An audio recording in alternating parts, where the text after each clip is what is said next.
Okay, today we are here with Billy and Mark Puckett, longtime coaches in CMS at three different schools: West Meck, Independence, and Butler High School. They hold the career record for wins, dual wins. Is that correct? I don't know if it's Well, career, in CMS, in CMS, yes. Yeah. yeah. Um, they've been inducted into the Hall of Fame, so we're just going to get a little bit of information about them and kind of their story involved in sport wrestling. So first thing I'll start off with, and whoever wants to go first can, is how did you, how did each of you get involved in the sport of wrestling? What kind of brought you into wrestling? Our dad, he started a program 50s, in the late 50s, maybe early 60s down at the Charlotte Y. And, as we came along, we were all involved there. And then he used to volunteer coaching over at East Mecklenburg. Um, and then from there, Independence was built, and he began, he'd go in on his day off once a week and help them, where he had wrestled at Auburn, as we both did. And many times when he'd go in, we'd go in, and do that. So it was his first love for the sport and involvement that brought us in. What do you remember? What age do you remember at what age you started competing at? There were no, I guess, 6, 7 years old through the Y, but then because has never been middle school, in Mecklenburg County, uh, there were AAU really wasn't wrestling wise was not going on at that time. So from that time period, it wasn't until we were 10th graders that we were allowed. So 15 years old, as such, coming into the high school was the first time that we were allowed to actually go in and compete. Did y'all wrestle Independence? Yes. Yes. Okay. All right. What I what was it just assumed you were going to go to Auburn because of your dad, or did you look at any other schools, or? Yes. It kind of assumed that we were all going to go to Auburn. We looked at other schools. We had other schools that talked to us and such, but we kind of have bled blue and orange all our lives, and that was the thoughts to go there. I was fortunate. I wrestled under the same coach that coached my dad, and then we all kind of followed suit down there. What was it like? Because these days wrestling in the SEC doesn't exist, but what was it like wrestling against the Georgias and the other Alabamas, the other schools in the Southeast Conference back then? What was it like? Well, Auburn had dominated for years, but then the SEC really started to up their game, and a transition happened. The Carr family, Fletcher Carr, went into the University of Kentucky and improved their program quite a bit. Plus, they had a really good brother named Jimmy Carr who made the Olympic team as a high school kid. So the Carr family in Kentucky, Tennessee had a very good program. Florida had an excellent program. And LSU had a terrific program. And so they had kind of supplanted Auburn as the best.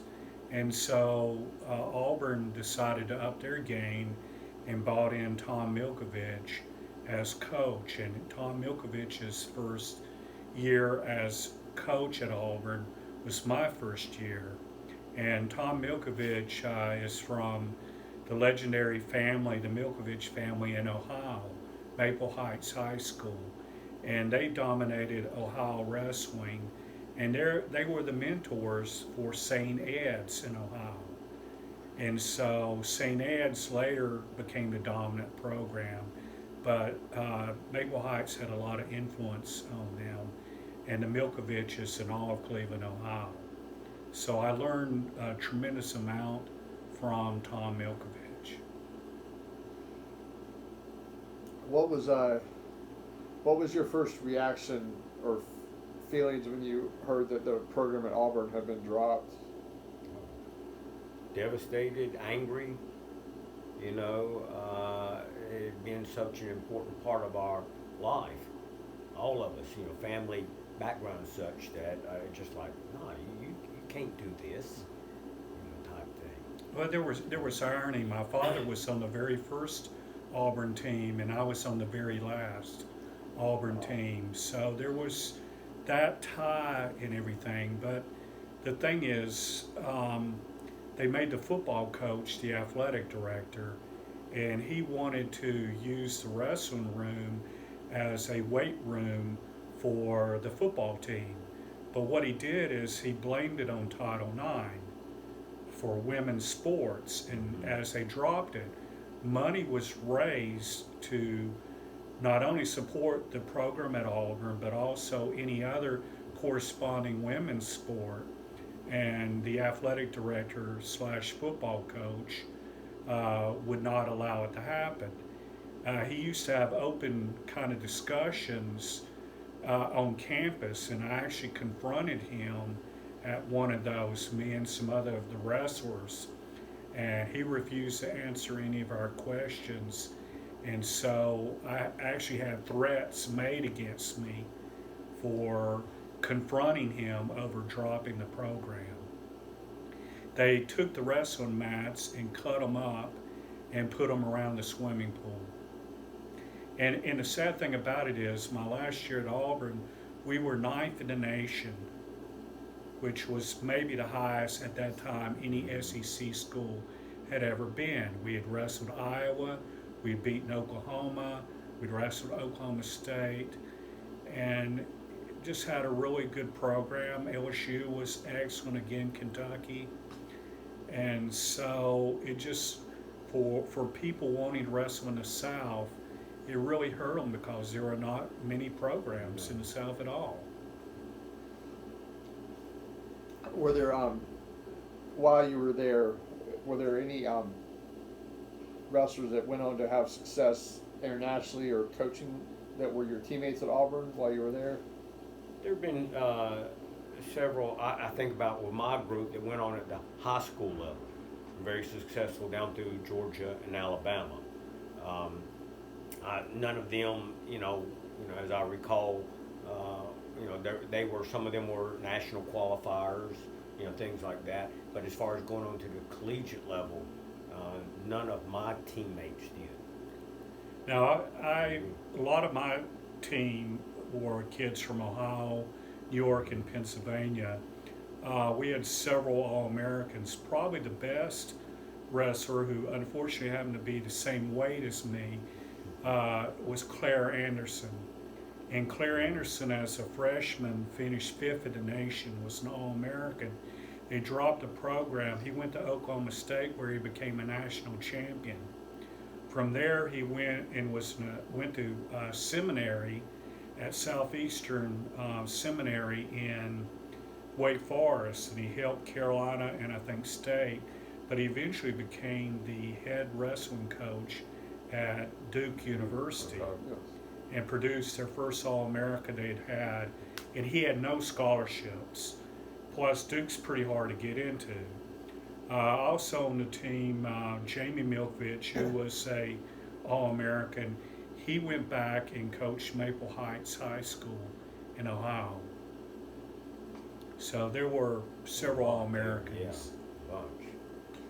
So, your family, the Pucketts, have been in Charlotte for a long time? Yeah.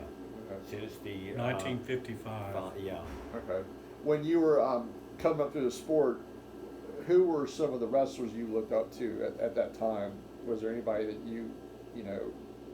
today a lot of wrestlers look up to Jordan Burroughs or Kyle Dake, or, but was there anybody that you were able to see? Or Gable. It was definitely Gable. Him, because I remember as a freshman college at the Southern Open at UT Chattanooga, I was one match away from where I could have wrestled him. Scared the hell out of me, think about it. But I'd given anything to have gone out there and maybe see how long I could run from him, like that. But, the likes of that group, Chris Taylor, Carl Adams, was a great one. We'd become friends. And there were several following the guys from Athletes in Action, and watch them. We all went down to the Nationals. Our first National was in '71, which was at Auburn. Was Mike MacArthur, was he? Yes, I remember. Yeah, I believe he was. Coming through, and there's. I know he's a long-time Athletes in Action supporter. Yes, and so that was always neat. But we didn't get a lot of attention, publicity, so you knew them from direct involvement in the sport or at a tournament watching them, and that type of thing. Also, probably Bobby Douglas. Yes. And the reason with Bobby Douglas is he put out a really excellent book that had technique. Mm-hmm. And How did that book? Yeah. I would take the book with me to school because my high school coach was a football coach who really didn't know much of wrestling.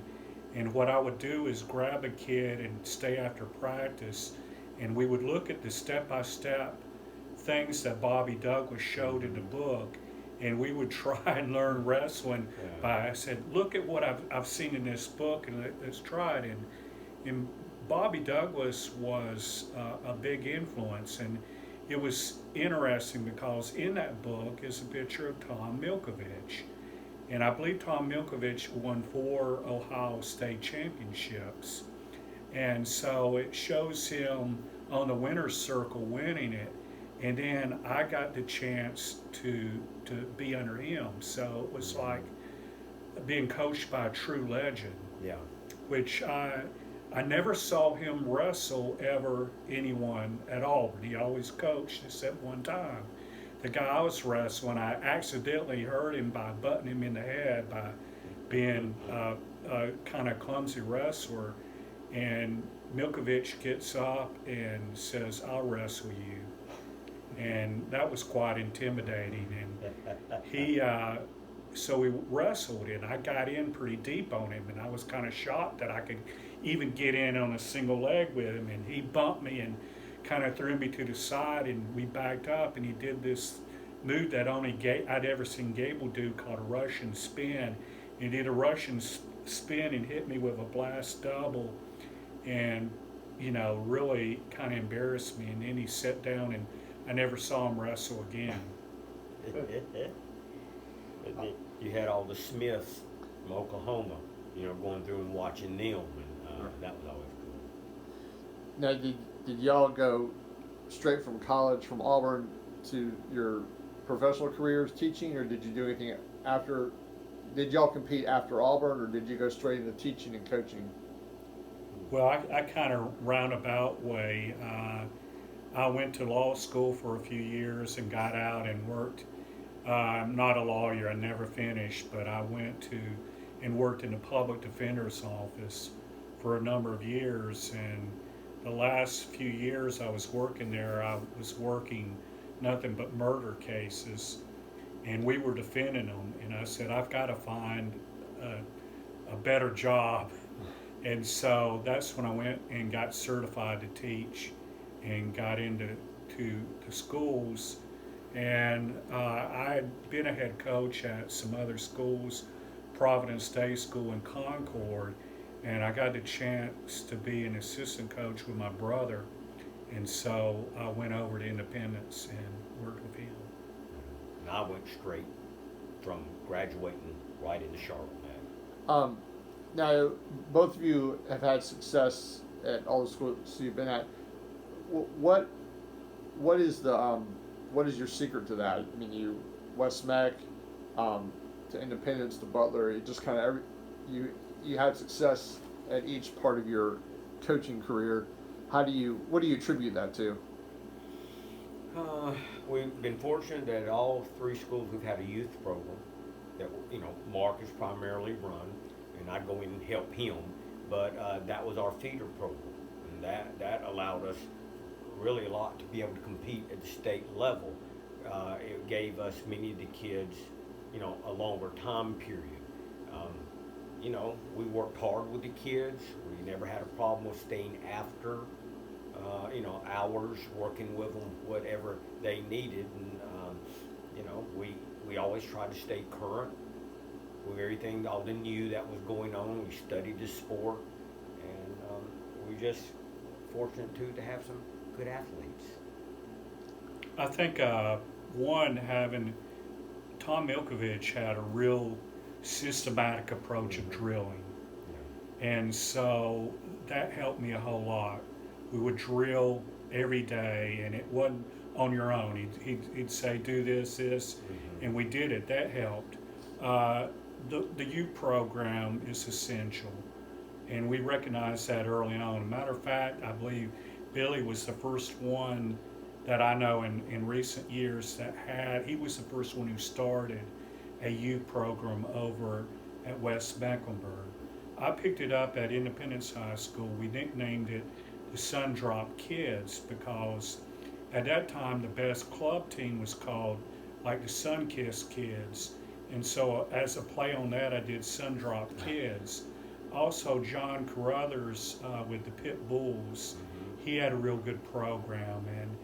And besides the kids that were coming into our school, we had kids really from all over the area come in. I know many of the Grigg kids that wrestled at East Gaston came through my youth program through some of the years. Also, Chris Caton came through my youth program. Cole Folk came through my program. David Sloan's kid. And they actually went on to private school or prep school All-Americans, wrestled in college. And so probably there was a time with my youth program that had some of the best kids in the state. It was pretty unbelievable to see the level of their ability. And that helps a whole lot because the schools that have middle school programs, it's not so much the technique that they learn because they can sometimes learn bad technique. It's mat time and mat presence. They know how to react and how to do things because we had kids who would come in the ninth grade who had never wrestled. Well, we could teach them the moves and we could drill them, but then they might not make it really far as statewide because they just had not had that experience. And so a lot of times that first year they would make it to the States, they were overwhelmed.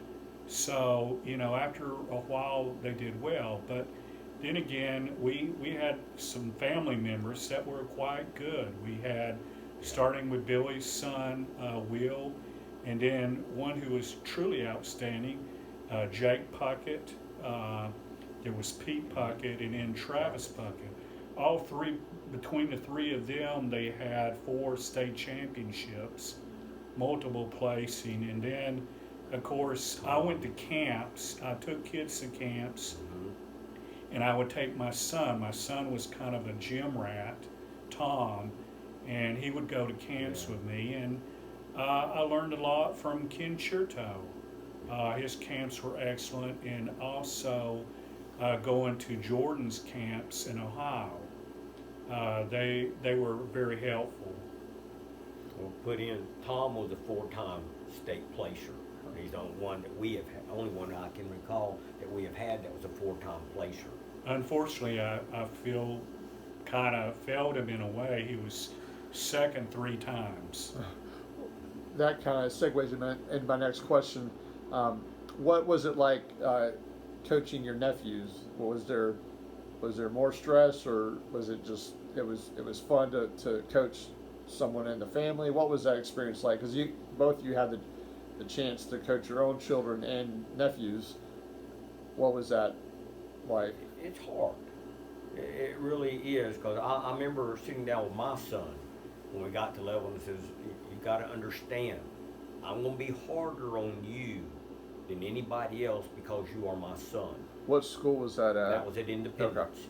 Okay. And I said, because it's to be known that you got it because you earned it, not because you were the coach's son. And then you also represent the family. And as you represent the family, you carry the name. So, I'm sure I was much harder on all the family members coming through, because of that. And, I thought it was awfully important. And then so there's no biases were, shown. It was still exciting. I still loved, working with them. To see the progression to where they were all little ones running around in our program coming up, to see them progress on and leave us and go elsewhere. I just it was extremely hard. I mean, especially when you finish second and you have to console them and you're not really sure what to say to them Yeah. and everything. I just, put an arm around them and said, there are a lot more important things in life than wrestling. And you gave it your best effort, and that's all I can ask for. But it's hard because you feel for them, and you kind of, on my part, I felt like I'd let him down, that I maybe had not taken him to that next level or whatever. But I was kind of relieved when he graduated. I felt a big, I don't know, rock off of me. But then again, I knew I was going to miss it because he was fun to watch wrestling. He had Exciting. he had great technique, and those were good days. Some, but it was a relief. There were times I was more concerned about him than Tom, because he would be so nervous and be out there. He goes, just keep going. Well, he might say I might pass out or whatever, just because he wants it so bad for him. And Well, at the state tournament, when they call out your group and you go down into the very bottom of the Coliseum, yeah, and you're in that dark area getting ready to walk out on that gym, and I can remember just struggling with breathing and looking at my brother, and I'm going, Billy, I can't breathe. I can't breathe. I just can't catch my breath. And Billy said, it's okay. It's going to be okay. Take deep breaths. So Billy would kind of, like he said, he was more concerned about me than Tom going out there. But Tom was cool. Didn't seem to bother him. And but I mean, it is intimidating. You come out on that. You're used to wrestling in high school gyms, and suddenly you're at this big Coliseum, which you've got, at one time 9 mats out there, and you've got all those fans in there, and I knew that was a big deal, and one of the reasons when Tom was smaller, like in middle school age, I took him to a few national tournaments so that he would not be intimidated by the time he got into high school. I took him to the Tulsa Nationals twice, which has even more mats out there, and kids from all over the nation, and also the Ohio Tournament of Champions, which I think at that time had 32 mats in their convention center and things like that. So I knew psychologically I wanted to prepare him, besides physically, psychologically I wanted him to be ready for that time so he would not be overwhelmed. several times, we took a load of kids to the Beast of the East tournament. Right. What was the other one? Ohio, maybe it was up in Maple Heights that went to Iron Man. Iron Man. We did that, so we took our better kids so they could see and experience something at that level, and so that states actually became smaller, mentally to get them prepared for it. You can ask any coach, and every coach will give you a different answer, but what's your opinion of what age do you think a child should start wrestling or competing? Like, is there an age that's too early for the sport, or do you think that? We've taken them in our youth program, 5 years old, but we make it fun. Mm-hmm. We play games with them. He would play games and instructional games that they were playing, didn't realize they were working on skills and things. There gets a fine line where, we feel like we need to make it fun for them so they develop a love for it instead of push. It's all about winning, losing. It has never really been that with us. With the kids. Well, I know with my own son, it seemed to click about 10 years old. Yeah. Started him off at 5, but at 10, he seemed to kind of pick it up. But there's a fine line. There are kids that are really great going through youth programs, and their parents drive them so hard that by the time they get to high school, they don't care anymore. They are totally burned out. So there's a balance in there between burning them out and having success sometimes too early. But I guess I would say middle school age is the time to begin to really start training them. And I think middle school is a critical time. Them hitting puberty and able to develop muscle and their skills, and they're ready to handle something like that. Some of the high school kids couldn't handle the development. You know, I've wanted. I know one of the influences with me when I was in college, I was not the best wrestler. There were a lot of great wrestlers, and I remember asking the assistant coach at Auburn, I said, I want to be better. Would you work with me some, outside of practice? And he looked at me and said, no, because I wasn't scholarship. And that burned me. That I said, if I ever get in that situation, I would not say no. And so when I started coaching, I started talking to as many coaches throughout the United States. In those days before internet, I would write letters. And so I would talk to people at camps. And one of the things was I would talk also to wrestlers from the former Soviet Union. And one of the things that they said in their system was with the young kids, they started them out with gymnastics. Yes. So the early years, they were gymnastics to learn body movement, how to control their body. So if I were to recommend anybody, I would say in the early years, gymnastics. Part of our warm-ups in youth and at the high school level revolved around tumbling and doing things like that to bring them along without them so much realizing that we were training them like that. Very important. That's kind of how I feel. I feel like the average athlete or wrestler has about 8 or 10 year window. So like 4 years, 4th or 5th grade, start competing and training, and then high school. And if they want to go to college, they know that, or there's potential there. But I think kind of like what you were saying, 4th or 5th grade is the time to kind of crank things up and get things going for an athlete, where they won't get burned out, because I do think that burnout is an easy thing to do.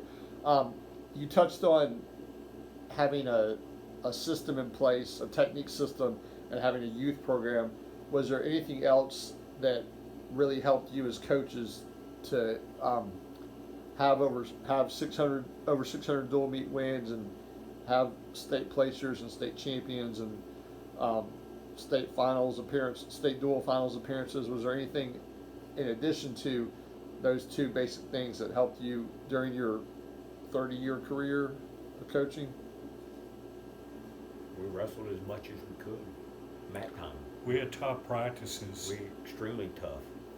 Besides getting them in shape, it got them in mental shape.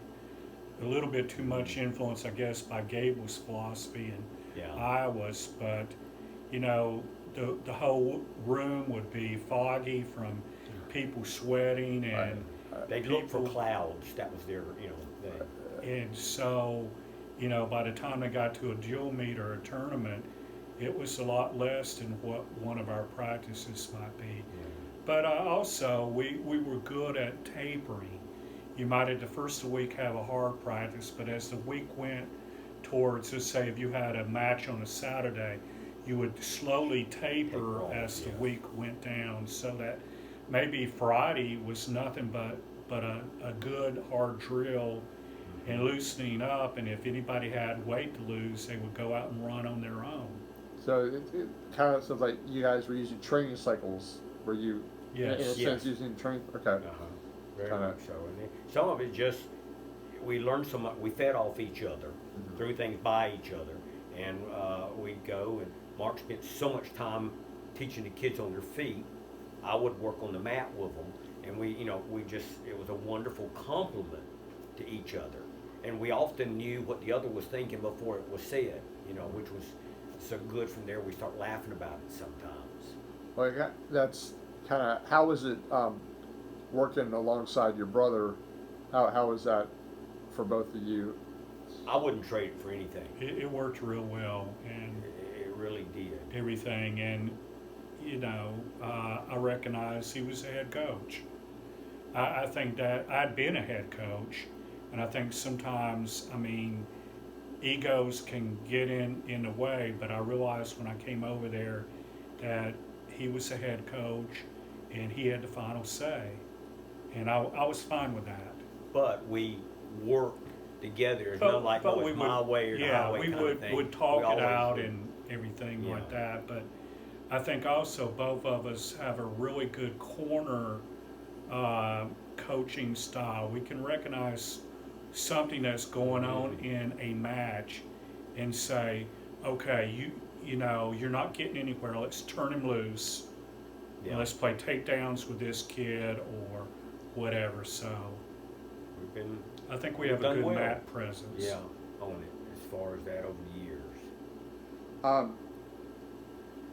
Billy, let me ask you, what was it to be inducted into the North Carolina Chapter Hall of Fame? What did that mean to you? What? At first I was kind of in shock. I said, me? Like that. But it's been great. I never, started out, that was the furthest thing from my mind that I even thought of ever being at a level to be taken in like that. Extremely flattering. Very, very honored, to be a part of it. Outside the wrestling community, not a lot of folks know that. I'm not one to go around and say, and always laugh at work, nobody knows. And which is cool. I'm not going to go and say and like that, but it's been great. I know my dad would have been extremely, honored. He had passed at the time, so we, dedicated that to him. But to me, the way I've always felt, I would not have been there if it weren't for him. No. Us working together is just a major thing that allowed the things to happen, that happen. I count my blessings, to have that. I've had some real good assistants that have gone on in different directions and coached their own teams. Vinny, who's here at Hickory Ridge, was a volunteer assistant with us for years. We helped place him here, but it's been the chemistry that's always worked with us and with the kids, there. I could be the bad guy, and he was always the funny guy coming along and joking and messing with the kids. But we both knew when to do and when not to do, and we've just been fortunate. And my success that way has been due to us working together, I feel. I got to see when you were at Butler, and I think you got past Jan Robinson to get to the finals of the state dual tournament. I think I was in Charlotte when you did with Independence. But how did you prepare your athletes for that match and then going into the state finals? What do you tell your athletes? Because that team at Jan Robinson that Coach Parisi had was, on any day anybody could be Butler, Jan Robinson, Carey could be a state champion. Just mattered who showed up. A lot of times, like you said, it's who shows up, who's been unprepared. We always try to say it's another match. It's one of the goals we set. It's another match along the way. You cannot look to what happens after this. It's got to be all on this one match right now. And we worked well, and we got the matchups we wanted. We got good matchups. We pulled, and it's like a chess game. Yes. It really is. And we got good matchups that night, and everything went our way. And we kind of put it in the position of the David and Goliath, and that we were like the David, that we had nothing to lose. And I said, nobody expects us to win, and so it made the kids relax a lot more. Yeah. And there were some kids that stepped up that and won that, normally would not have won. So, plus, you have two matches. And I know that time that we beat Robinson, they had a real tough match. I think Davie County, the match before, and Davie County was an excellent team, and Robinson had beaten them. And I think sometimes when you have a big emotional win, it's tough getting up for the next one. And so we were kind of a sleeper team, and they were taking us serious, but I think they were a little exhausted from that first match. We caught them at the right time and beat them.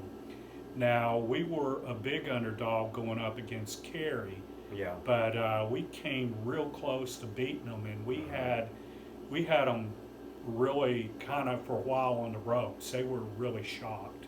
Yeah, because they started pulling out paperwork, and we could say, hey, we knew what was coming down the line. It was them, but they were sitting there starting to check their lineup, and we had them sweating. And I know we had a lot of people in the crowd were going like, damn, they may do this, and that was exciting. Like we had they had a ranking system in those days, and we had an unranked kid who was about a 500 wrestler, had the number one ranked kid in the state from Cary, and he took him into overtime. He lost in overtime, but that was, they were kind of like, Butler's for real. Uh-huh. And I'll be honest, I think Cary respected some of our wrestlers, but they thought it was going to be easier than it actually was. And again, we had them sweating. That was nice. What's one piece of advice you would give to a first-year coach?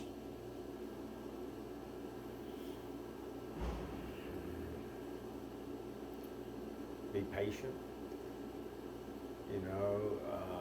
It's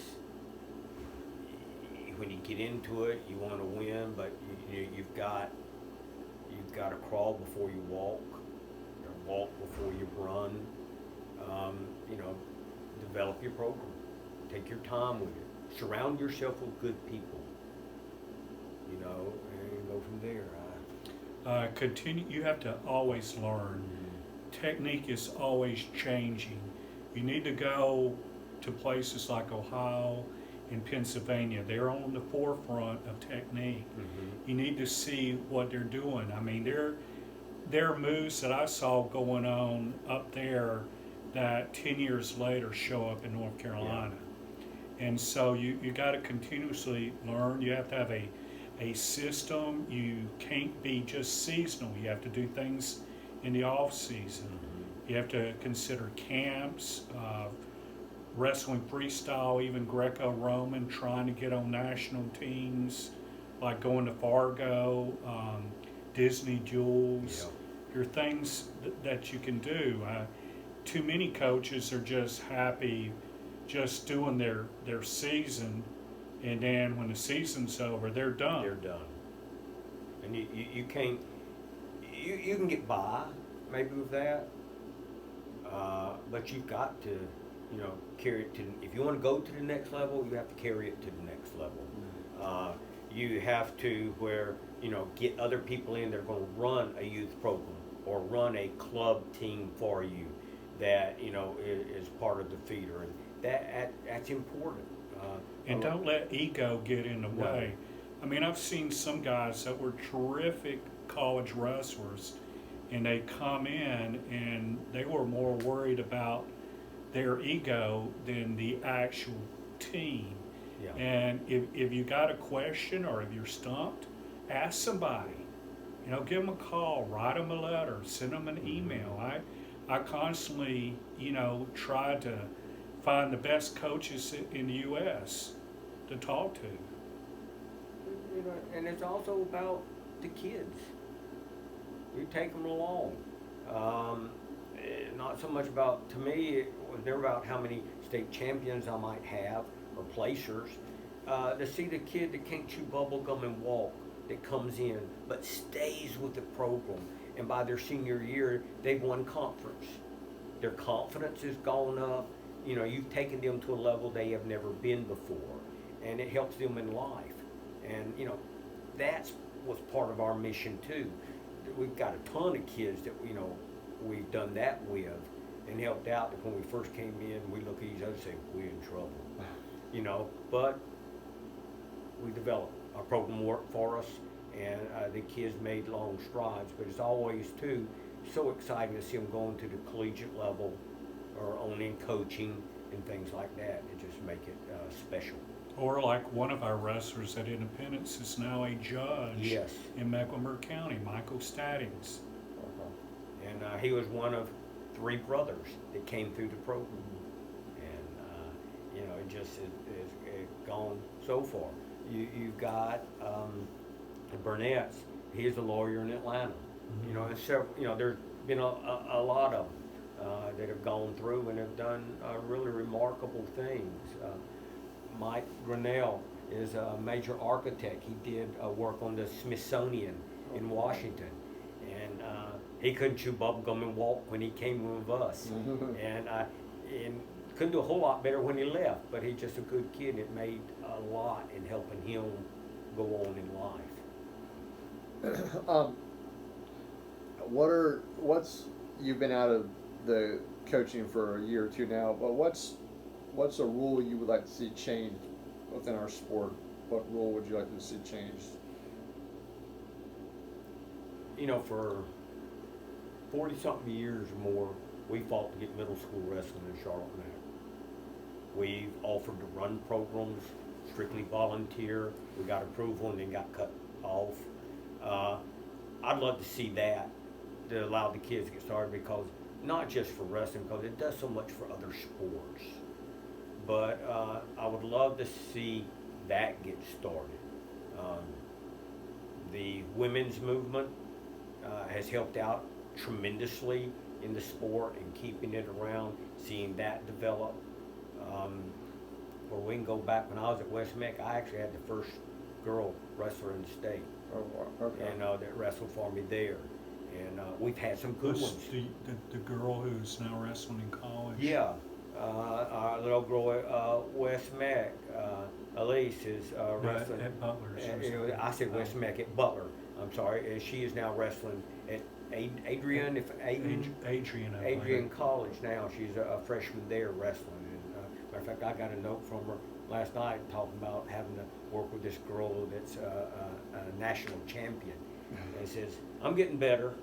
She doesn't beat me up as bad, but still, you know, seeing those things develop along. We worry about the programs that drop, you know, called financial areas, and that always concerns us when we hear the talk and the rumblings at the collegiate level. And you know, seeing those things would help us out a lot.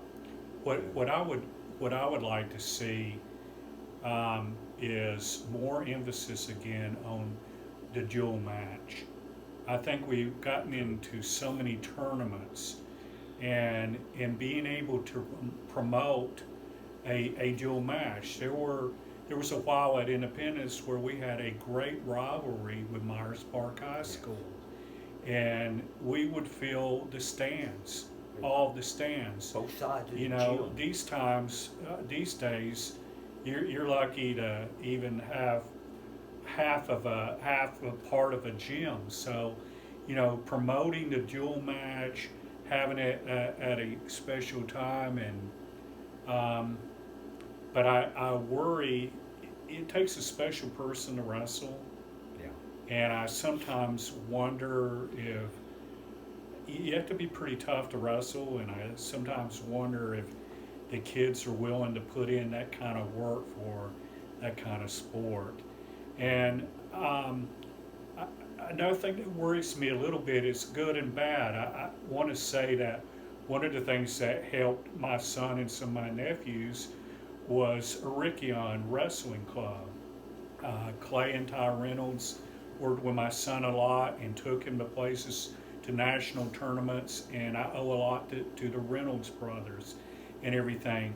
But with a lot of sports these days, it's the AAU programs that is running the sport, and the colleges are going to those, and they're bypassing the high school. My daughter played soccer, and the soccer club she played for, the coaches would come there. They did not come to the high school. So, in my opinion, about the only sport is in high school that football coaches will come to the high school is football, because basketball has AAU, soccer, baseball has travel teams. Now we're going to have travel teams with wrestling, and that's where you're going to be recruited. I can remember our dual meet for state title against Cary at Independence. They turned people away at the door. Both sides were completely filled, and it was 3-4 deep behind the benches. And the fire marshals were there closing it up, not letting anybody else in. That was, because I wasn't aware of the crowd.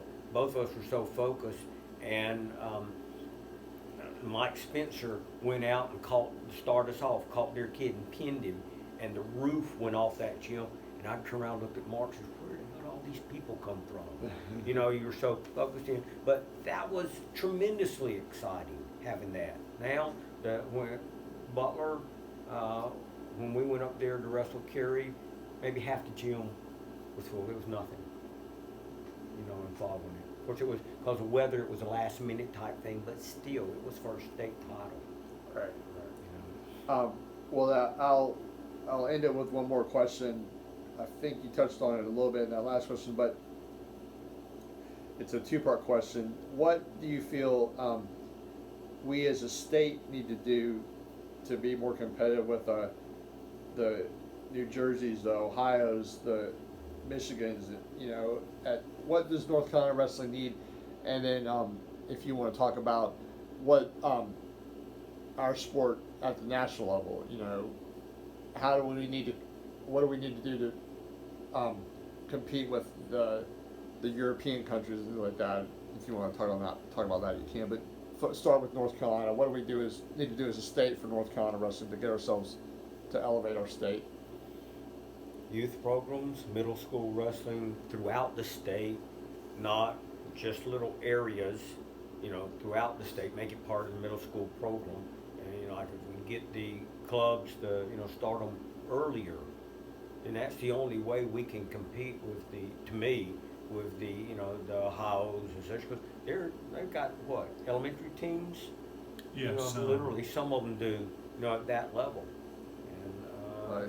you know, you always say get qualified, you know, coaches in there that work with the program. Sometimes it's just like, well, we'll give you this job, but you got to take over that job too. And just like when we were in high school, our head coach had been a football coach and got brought in just to keep the program and knew very little. I really will never be Ohio or Pennsylvania because of the weather. The weather's better here. It's bad weather up there. You're stuck inside and things like that. There's True. more of a tradition. We are a basketball state. But then again, my son Tom coached out in California for a couple years. They have great weather. California has excellent wrestling.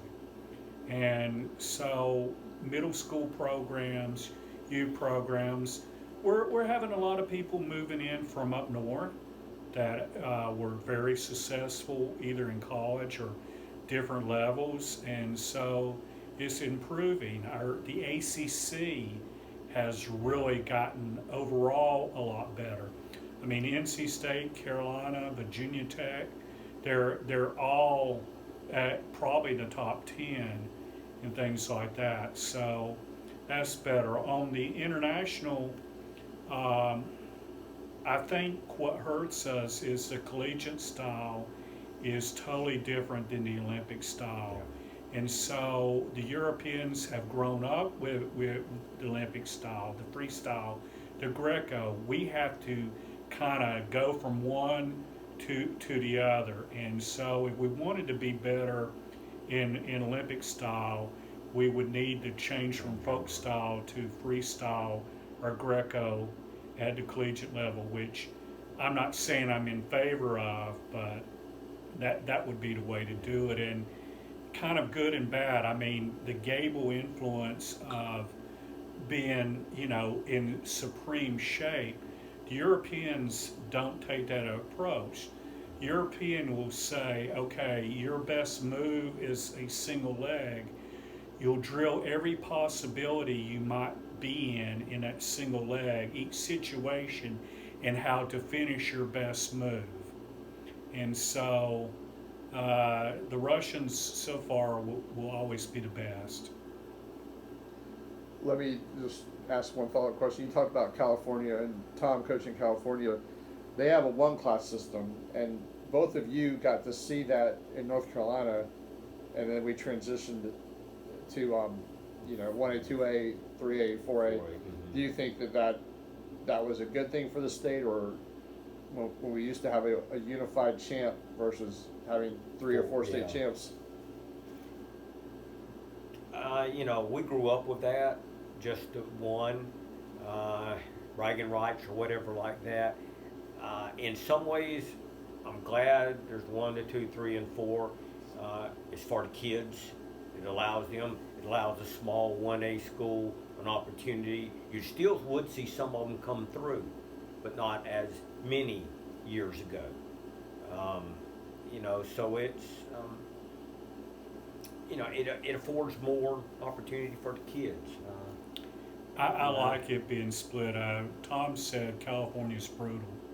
I can imagine. And you have several, though, qualifiers. You have, like sectionals and regionals and things like that. And he said just in the Los Angeles area, San Diego area, tremendous wrestling. Well, we used to go from a sectional or district to a regional to a state years ago. And I can remember that. And as the numbers increased, when we were all one, there were fewer schools wrestling.